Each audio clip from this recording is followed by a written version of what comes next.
আপনার কি সমস্যা হচ্ছে যে গলা ব্যথা প্রচুর, মানে নরমাল কোনো ঠান্ডা খাবার খাইতেই পারি না আমি। হ্যাঁ হ্যাঁ। তারপর আপনার ঠান্ডা পানিতে গোসল করতে পারি না। মেডিকেল ম্যানেজমেন্ট যখন ফেল হবে তখন কিন্তু আসলে আর বসে থাকার কোনো সুযোগ নেই, তখন কিন্তু আমরা সার্জারি করি। যদি সার্জারি না করি তাহলে কি হয়? মৃত্যু রানী আমার একজন সম্মানিত পেশেন্টস, যাদের বাড়ি হচ্ছে রূপগঞ্জ, নারায়ণগঞ্জ।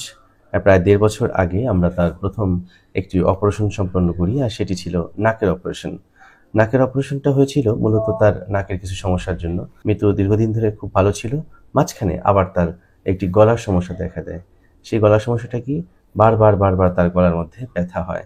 সেই ব্যথা সে কোনোভাবেই টিকতে পারছিল না। আমরা তাকে প্রাথমিকভাবে কিছু ঔষধ প্রদান করি, ঔষধ খেলে কিছুদিন ভালো থাকে, আবার যা তাই। এভাবে করে যখন বারবার তার গলার মধ্যে সংক্রমণ হচ্ছিল, এবং আমি যখন দেখলাম যে তার টনসিলটি ইনফেক্টেড, হ্যাঁ, এবং যে কারণে আরও কিছু কার্ডিনাল ফিচার্স তার মধ্যে দেখা গেল। তার টনসিলের ভেতর থেকে এক ধরনের সাদা সাদা জিনিস বের হয় তার বর্ণনা অনুযায়ী, এবং যেটি মেডিকেলের ভাষায় আমরা বলছি ইনস্পিসিটেড পাস, এবং তার জুগলো ডায়াগেস্টিক লিম্ফ নোড এদিকে একটু ফোলা। সব কিছু মিলিয়ে আমরা নির্ণয় করলাম যে সে ক্রনিক টনসিলাইটিসে আক্রান্ত রয়েছে, যে কারণে আমরা আজকে সিদ্ধান্ত নিয়েছি তার টনসিলেক্টমি সার্জারি করার। তো জি স্যার। ওর ভয় নাই তো? আচ্ছা, ভয় থাকবে কিভাবে? আগে তো একটা অভিজ্ঞতা হয়েছে, তাই না? তো আজকে যে আমরা অপারেশনটা করতে যাচ্ছি সেটা কি অপারেশন আপনি জানেন? হ্যাঁ, টনসিলের অপারেশন। কেন করতে যাচ্ছি? আপনার কি সমস্যা হচ্ছে? যে গলা ব্যথা প্রচুর, মানে নরমাল কোনো ঠান্ডা খাবার খাইতেই পারি না আমি। হ্যাঁ হ্যাঁ। তারপর আপনার ঠান্ডা পানিতে গোসল করতে পারি না।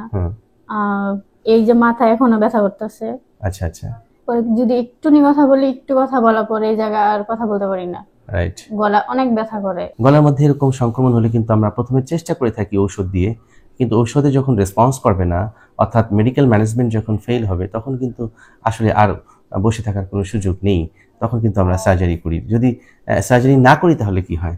সার্জারি না করলে কিন্তু এখান থেকে অনেকগুলো জটিলতা তৈরি হতে পারে। যেমন পেরিটনসিলার অ্যাবসেস বলে একটি কথা আছে, যদি বারবার সংক্রমণ হতে হতে এমন একটা পর্যায়ে গেল হঠাৎ করে গলার ভেতরটা ফুলে গেল, তীব্র জ্বর আসতে পারে, তারপর সেখান দিয়ে পুজ বের হতে পারে, পেশেন্টের গিলতে কষ্ট হতে পারে, শ্বাসকষ্ট হতে পারে, এমনকি পেশেন্ট আরও খারাপের দিকে চলে যেতে পারে। এরকম ডিভাস্টেটিং সিচুয়েশনে যাতে কোনো পেশেন্টস না আসে, তার জীবনের উপর দিয়ে যাতে কোনো খারাপ ঝড় তৈরি না হয়, যে কারণে কিন্তু আমরা বলি যে এগুলোকে আর পুষে রাখার দরকার নেই, সার্জারি করার দরকার।